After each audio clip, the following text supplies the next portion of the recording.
Buenas tardes. Nos permitimos dar el informe diario relacionado con el COVID-19. Adelante, doctora. Gracias, buenas tardes. Este es el parte médico de este sábado 10 de abril. La pandemia sigue y no es momento de bajar la guardia.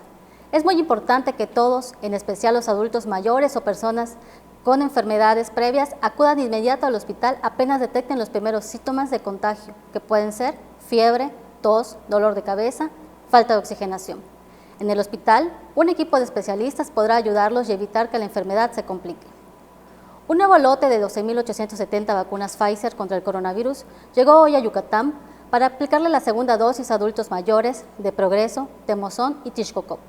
La aplicación de estas vacunas comenzará el próximo lunes 12 de abril. El miércoles 7 de abril se comenzaron a aplicar 129.600 dosis de vacunas contra el coronavirus a los adultos mayores de Mérida. En este cuarto día se registra un avance del 31%. Es muy importante que las personas respeten el horario que se les designe y evitar así conglomeraciones. Estas dosis son parte del cargamento que llegó el domingo 4 pasado. Las 15.160 restantes serán para la segunda dosis de adultos mayores de municipios del interior del estado.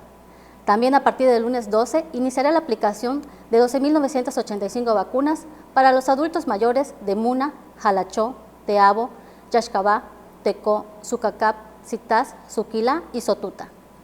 Entre el 2 y 19 de abril se aplicarán 28.211 vacunas a mayores de 60 años de Quinchil, Samajil, Tetís, Ucú, Abalá, Zacalum, Cantamayec, Chumayel, Mama, Mayapam, Chaxinquim, Tatsiu, Tixmehuac, Baca, Ixil, Mocochá, Yaxcucul, Tzemul, Telchac Pueblo y Telchac Puerto.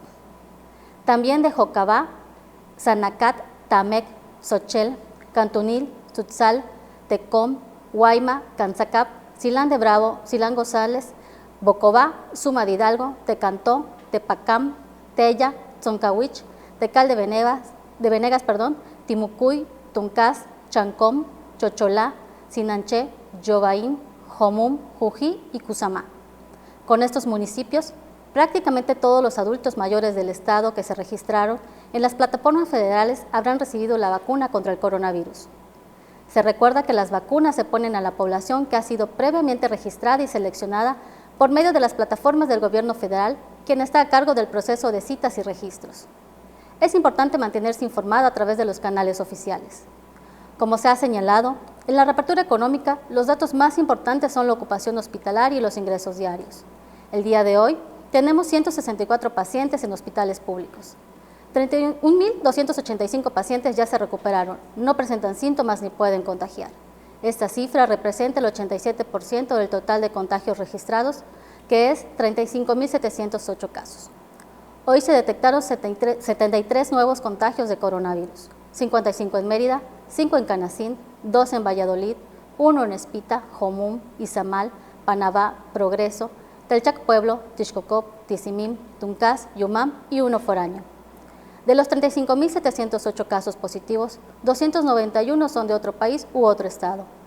Específicamente en Mérida se han diagnosticado 22.282 personas contagiadas de coronavirus que viven en la zona norte 6.305, en la zona oriente 5.891, en la zona centro 2.097, en la zona sur 3.135 y en la zona poniente 4.854.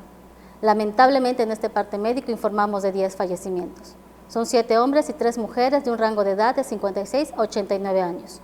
Sus principales enfermedades fueron hipertensión arterial sistémica, diabetes mellitus, obesidad, insuficiencia renal crónica, cardiopatía e inmunosupresión. 8 residían en Mérida, 1 en Concal y 1 en Manxanó. En total, son 3.883 las personas fallecidas a causa del coronavirus. De los casos activos, 376 están estables, aislados y monitoreados constantemente por personal médico de la Secretaría de Salud de Yucatán. Presentan síntomas leves. Como ya se mencionó, 164 de los casos positivos están en hospitales públicos y en aislamiento total. Hay otros pacientes a la espera de diagnóstico. El rango de edad de los casos es de 1 mes a 99 años. Los indicadores semanales del Semáforo Estatal de Salud marcan color naranja. Como se ha informado, el Semáforo Estatal de Salud se va a dar a conocer cada 15 días con la finalidad de homologar fechas de presentación con el semáforo quincenal del Gobierno Federal. Hasta aquí el reporte de hoy, doctora. Gracias. Estaremos actualizando esta información todos los días por este mismo medio. Muchas gracias.